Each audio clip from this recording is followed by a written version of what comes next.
Continuing Cassar from Plutarch's Lives, translated by John Dryden, revised by Arthur Hugh Clough. If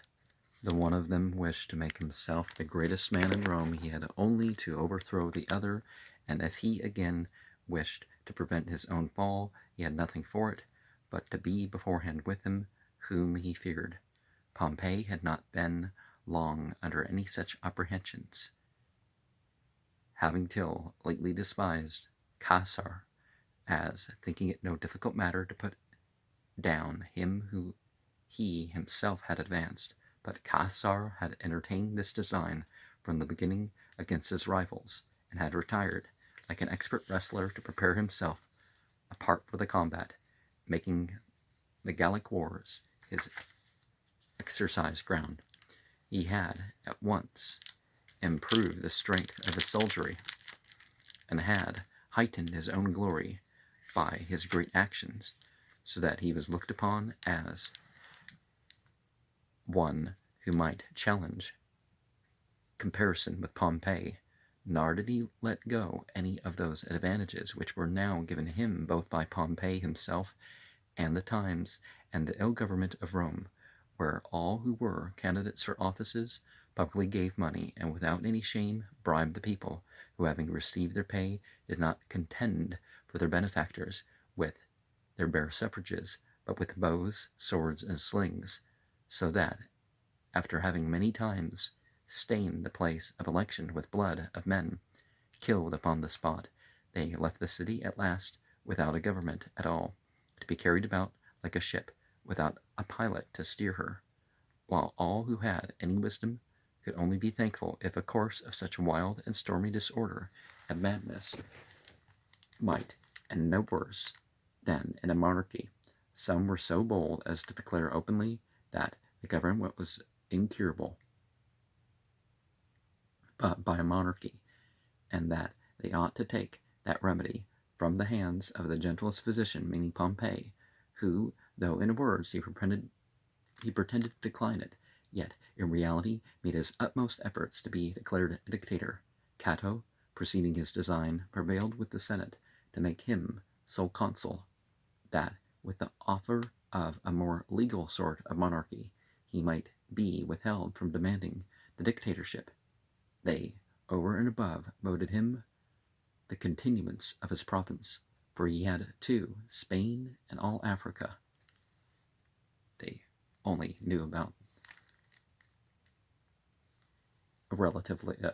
a small portion of the upper countries in Egypt,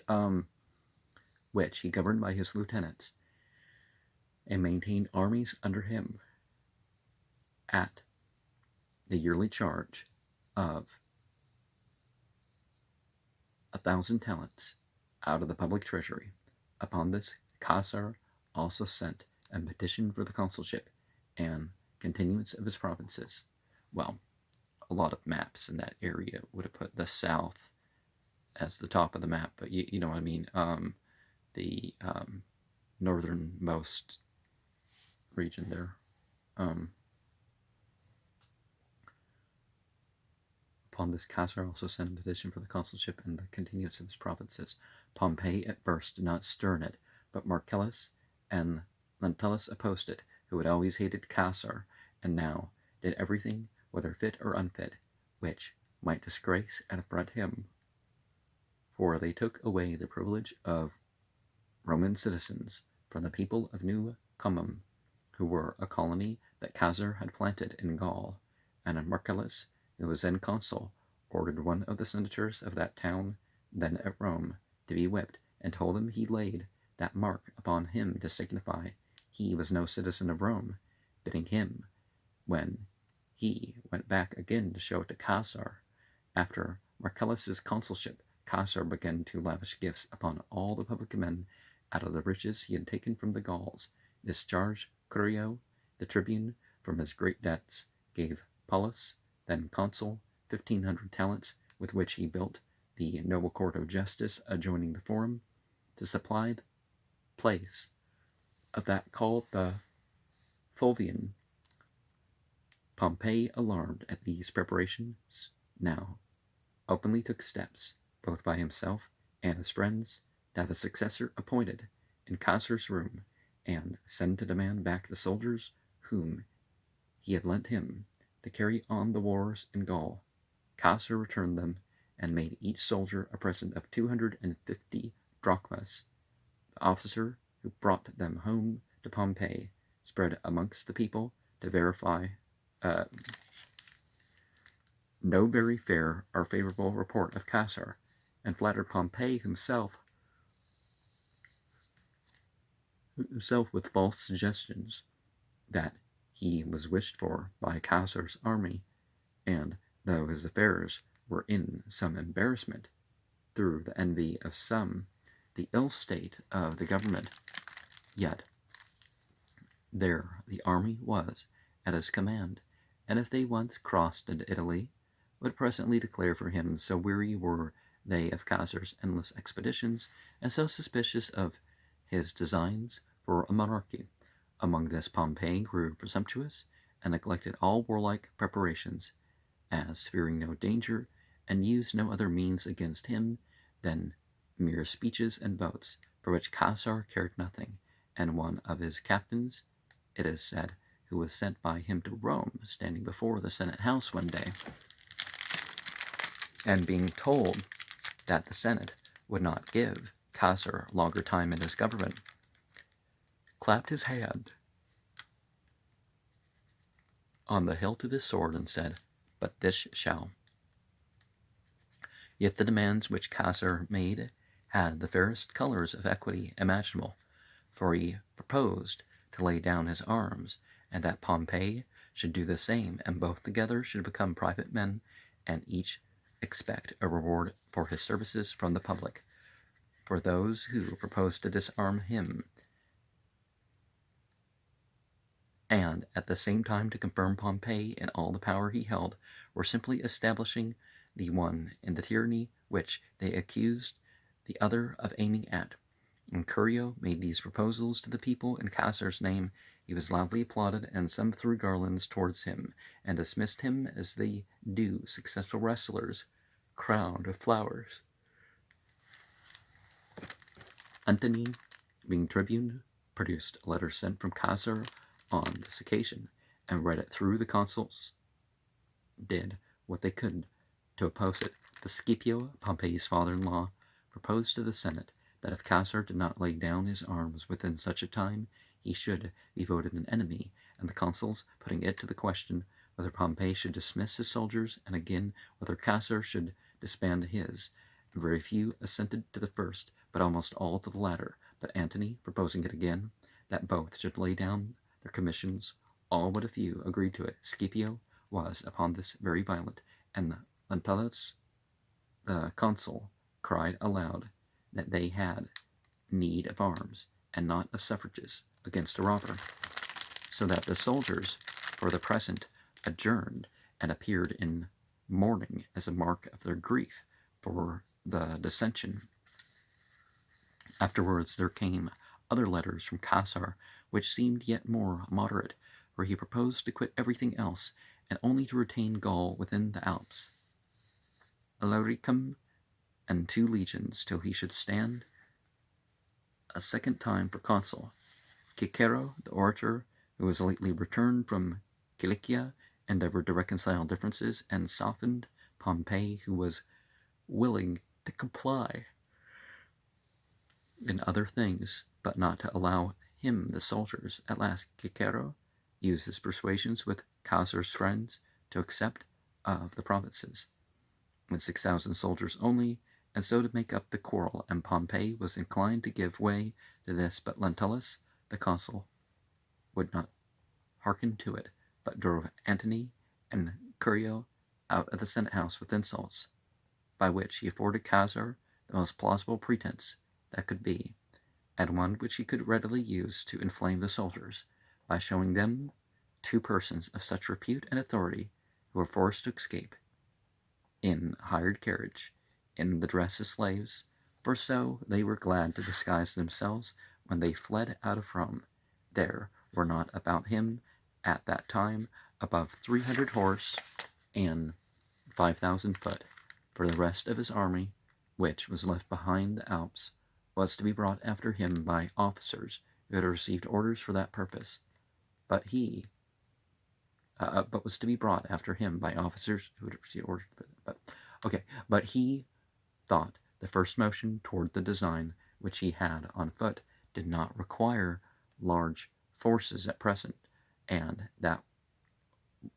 was wanted was to make this first step suddenly, and so to astound his enemies with the boldness of it, as it would be easier, he thought, to throw them into consternation by doing what they never anticipated, than fairly to conquer them, as if he had alarmed them by his preparations, and therefore he commanded his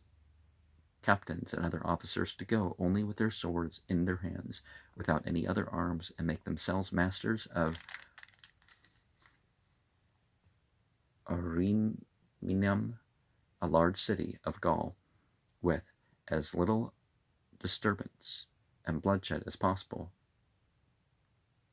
Ariminum. Okay.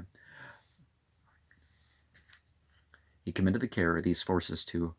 Hortensius, and himself spent the day in public as a stander-by and spectator of the gladiators, who exercised before him. A little before night he attended to his person, and then went into the hall, and conversed for some time with those he had invited to supper, till it began to grow dusk,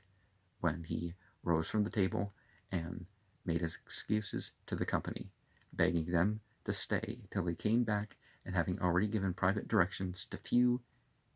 immediate friends, and that they should follow him, not all the same way, but some in one way, some another. Growing dusk, did they just mean that after sunset the twilight was fading away, and they saw, well, it's getting about bedtime, but people stayed up all night in the cities and whatnot anyways. Not like today, though, but he himself got into one of the hired carriages, and drove at first another way, but presently turned towards Ariminum. When he came to the river Rubicon, which parts Gaul within the Alps from the rest of Italy, his thoughts began to work. Now he was just entering upon the danger, and he wavered much in his mind when he considered the greatness of the enterprise into which he was throwing himself. He checked his course and ordered a halt, while he revolved within himself, and often changed his opinion one way and the other, without speaking a word. This was when his purposes fluctuated most. Presently he also discussed the matter with his friends who were about him, of which number Asinius Pollio was one, computing how many calamities his passing that river would bring upon mankind, and what a relation of it would be transmitted to posterity. At last, in a sort of passion, casting aside calculation, and abandoning himself in what might come, and using the proverb frequently in their mouths, who enter upon dangerous and bold attempts, the die is cast. With these words he took the river. Once over, he used all expedition possible, and before it was day, reached Ariminum and took it. It is said that the night before he passed the river, he had an impious dream that he was unnaturally familiar with his own mother.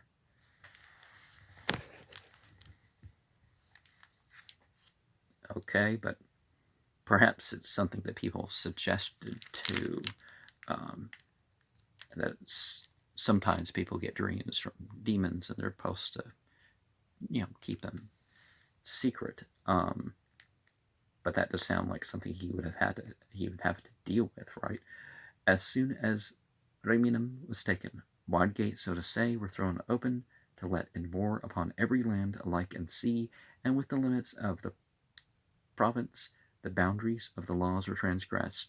Nor would one have thought that, as at other times, the mere men and women fled from one town of Italy to another in their consternation, but that the very towns themselves left their sites, and fled for succor to each other. The city of Rome was overran, as it were, with a deluge, by the conflux of people flying in from all the neighboring places. Magistrates could not put They could not. They could no longer govern, nor the eloquence of any orator quieted. It was all but suffering shipwreck by the violence of its own tempestuous agitation. The most vehement contrary passions and impulses were at work everywhere, nor did those who rejoiced at the prospect of the change altogether conceal their feelings, but when they met, as in so great a city they frequently must, with the alarmed and dejected of the other party, they provoked quarrels by their bold expressions of confidence in the event. Pompey, sufficiently disturbed of himself, was yet more perplexed by the clamors of others, some telling him that he justly suffered for having armed Caesar against himself and the government, others blaming him for permitting Caesar to be insolently used by Lentulus when he made such ample concessions and offered such reasonable proposals towards an accommodation. Favonius bade him now stamp upon the ground for one talking big in the Senate. He desired them not to trouble themselves about making any preparations for the war, for that he himself, with one stamp of his foot, would fill all Italy with soldiers. Yet still Pompey at that time had more forces than Caesar, but he was not permitted to pursue his own thoughts, but being continually disturbed with false reports and alarms, as if the enemy was close upon him and carrying all before him, he gave way and let himself be borne down by the general cry. He put forth an edict declaring the city to be in a state of anarchy, and left it with orders that the Senate should follow him, and that no one should stay behind who did not prefer tyranny to their country and liberty. And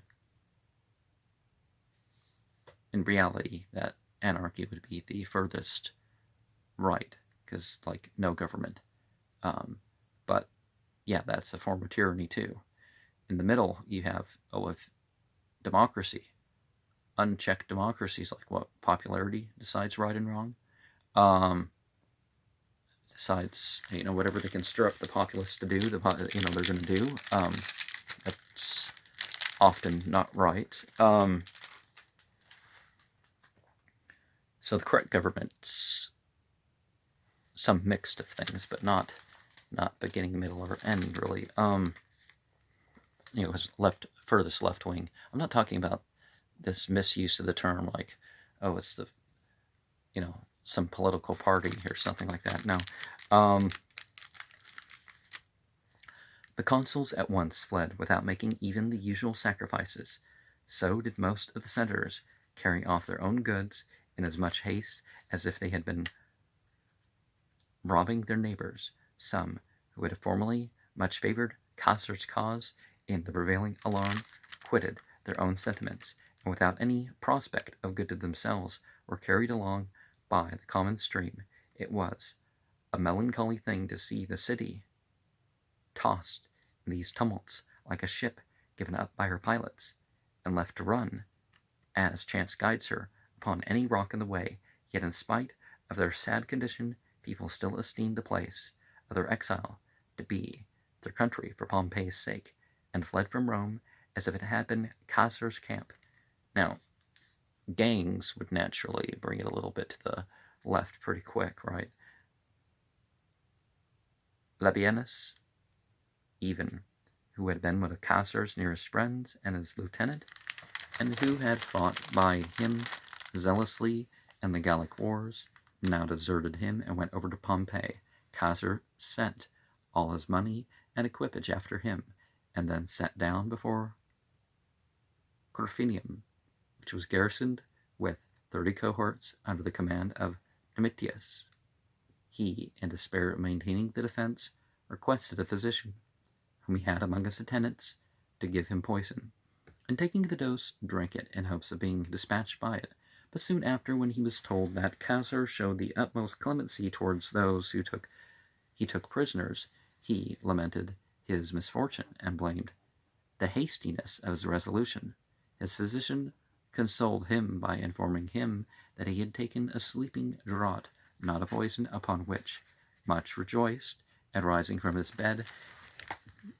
he went presently to Caesar and gave him the pledge of his hand, and yet afterward again went over to Pompey. The report of these actions at Rome quieted those who were there, and some who had fled thence returned. Caesar took into his army Domitius's soldiers, as he did all those whom he found in any town enlisted for Pompey's service. Being now strong and formidable enough, he advanced against Pompey himself, who did not stay to receive him, but fled to Brundusium, having sent the consuls before with a body of troops to Dyrrhachium. Soon after, upon Caesar's approach, he set to sea, as shall be more particularly related in his life. Caesar would have immediately pursued him, but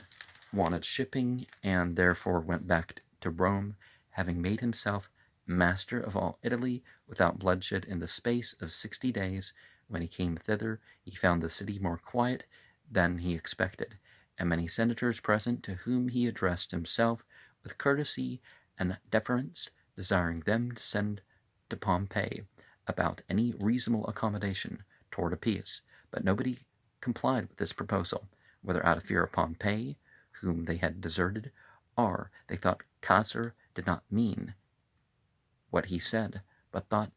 it his interest to talk plausibly. Afterwards, when Metellus, the tribune, would have hindered him from taking money out of the public treasure, and adduced some laws against it, Caesar replied that arms and laws had their own time. If what I do displeases you, leave the place. War allows no free talking. When I have laid down my arms and made peace, come back and make what speeches you may please. And this, he added, I tell you in diminution of my own just right, as indeed you and all others who have appeared against me and are now in my power may be treated as I please. Having said this to Metellus, he went to the doors of the treasury, and the keys being not to be found, sent for smiths to force them open. Metellus again making resistance, and some encouraging him in it, Caesar, in a louder tone, told him he would put to death if he gave him any further disturbance, and this, said he, you know, young man, is more disagreeable for me to say than to do. These words made Metellus withdraw for fear, and obtain speedy execution. Henceforth, for all orders that Caesar gave for procuring necessaries for the war, he was now proceeding to Spain with the determination of first crushing Afranius and Varro, Pompey's lieutenants, and making himself master of the armies and provinces under them, that he might then more securely advance against Pompey when he had no enemy left behind him. In this expedition his person was often in danger from ambuscades, and his army by want of provisions, yet he did not desist from pursuing the enemy, provoking them to fight, and hemming them with his fortifications, till by main force he made himself master of their camps and their forces. Only the generals got off and fled to Pompey. When Caesar came back to Rome, Piso, his father-in-law, advised him to send men to Pompey to treat of a peace, but Isauricus, to ingratiate himself with Caesar, spoke against it. After this, being created dictator by the Senate, he called home the exiles, and gave back their rights as citizens to the children of those who had suffered under Sulla. He relieved the debtors by an act remitting some part of the interest of their debts, and passed some other measures of the same sort, but not many, for within 11 days he resigned his dictatorship, and having declared himself consul with Servilius, Isauricus hastened again to the war. He marched so fast that he left all his army behind him except 600 chosen horse and 5 legions, with which he put to sea in the very middle of winter, about the beginning of the month of January, which corresponds pretty nearly with the Athenian month Posidion, and having passed the Ionian Sea, took Oricum and Apollonia, and then sent back the ships to Brundusium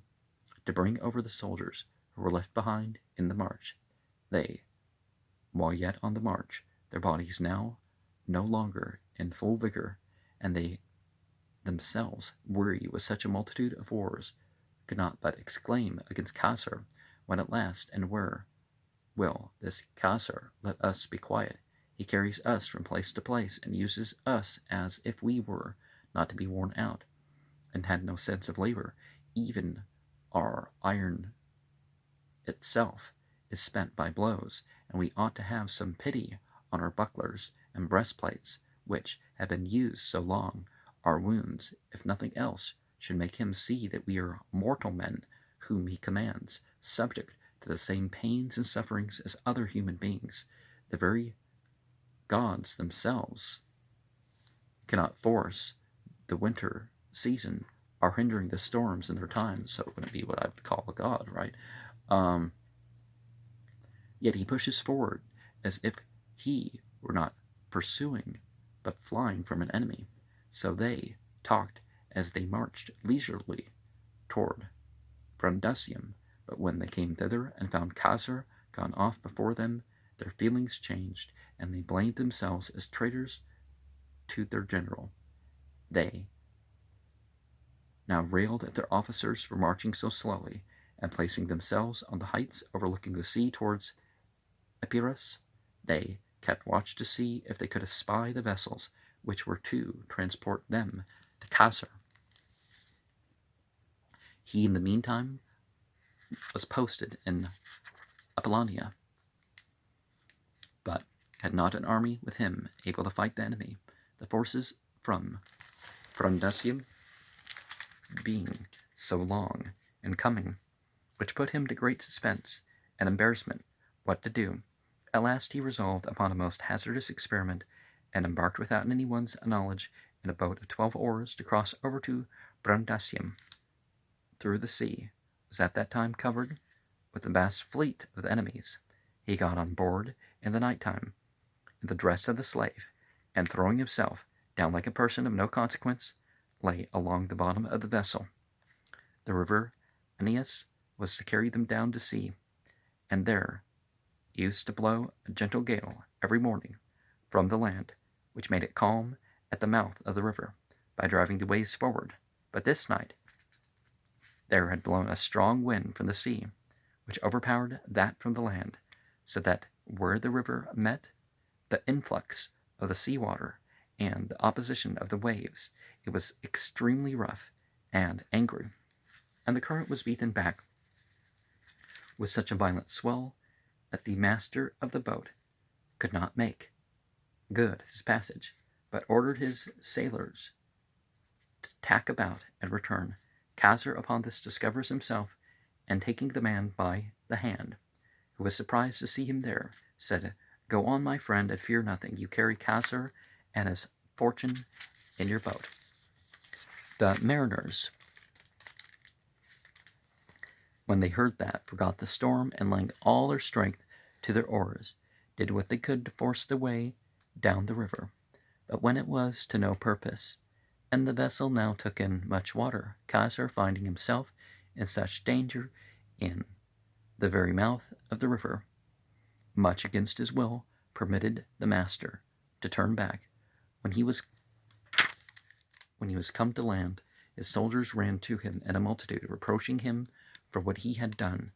and indignant that he should think himself not strong enough to get a victory by their sole assistance, but must disturb himself and expose his life for those who were absent, as if he could not trust those who were with him. After this, Antony came over with the forces from Brundusium, which encouraged Caesar to give Pompey battle, though he was encamped very advantageously, and furnished with plenty of provisions both by sea and land, whilst he himself was at the beginning but ill supplied, and before the end was extremely pinched for want of necessaries, so that his soldiers were forced to dig up a kind of root which grew there, and tempering it with milk, to feed on it. Sometimes they made a kind of bread of it, and at advancing up to the enemy's outpost, would throw in these loaves, telling them that as long as the earth produced such roots, they would not give up blockading Pompey. But Pompey took what care he could that neither the loaves nor the words should reach his men, who were out of heart and despondent, through terror at the fierceness and hardihood of their enemies, whom they looked upon as a sort of wild beasts. There were continual skirmishes about Pompey's outworks, in all which Caesar had the better except one, when his men were forced to fly in such a manner that he had like to have lost his camp, for Pompey made such a vigorous sally on them that not a man stood his ground. The trenches were filled with the slaughter. Many fell upon their own ramparts and bulwarks. Whether they were driven in flight by the enemy, Caesar made them. Caesar met. Did I say Z? Caesar met them and would have turned them back, but could not. When he went to lay hold of the ensigns, those who carried them threw them down, so that the enemy took 32 of them. He himself narrowly escaped, for taking hold of one of his soldiers, a big and strong man that was flying by him, he bade him stand and face about, but the fellow, full of apprehensions from the danger he was in, laid hold of his sword, as if he would strike Caesar, but Caesar's armor-bearer cut off his arm. Caesar's affairs were so desperate at that time that when Pompey, either through overcautiousness or his ill fortune, did not give the finishing stroke to that great success, but retreated after he had driven the routed enemy within their camp, Caesar, upon seeing his withdrawal, said to his friends, "The victory today had been on the enemy's side if they had had a general who knew how to gain it." When he was retired into his tent, he laid him down himself to sleep, but spent that night as miserable as ever he did any, in perplexity and consideration with himself, coming to the conclusion that he had conducted the war amiss, for when he had a fertile country before him, and all the wealthy cities of Macedonia and Thessaly, he had neglected to carry the war thither, and had sat down by the seaside, where his enemies had such a powerful fleet, so that he was in fact rather besieged by the want of necessaries than besieging others with his arms. Being thus distracted in his thoughts with the view of the difficulty and distress he was in, he raised his camp with the intention of advancing towards Scipio, who lay in Macedonia, hoping either to entice Pompey into a country where he should fight